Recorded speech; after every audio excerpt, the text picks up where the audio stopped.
అంటే మనకి సామర్థ్యం లేకపోవచ్చు తమ్ముడు. ఇప్పుడు కొన్ని సాధించాలని నువ్వు అనుకుంటావు, కొన్ని పొందుకోవాలని నువ్వు అనుకుంటావు, కానీ నీకు సామర్థ్యం లేదు. భౌతికంగాను ఆత్మీయంగాను కూడా.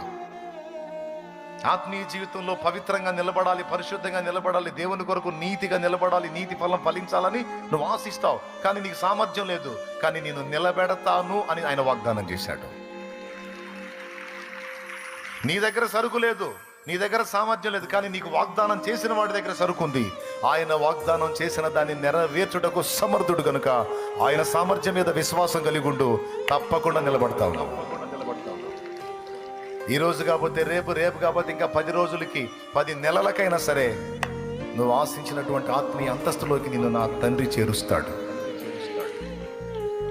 నువ్వు కృంగిపోయి అవిశ్వాసం వల్ల సందేహపడి నా బ్రతుకంతా ఇంతే అని రాజీ పడాల్సిన అవసరం లేదు. అలా రాజీ పడితే నువ్వు అవిశ్వాసం లెక్కలోకి వస్తావు.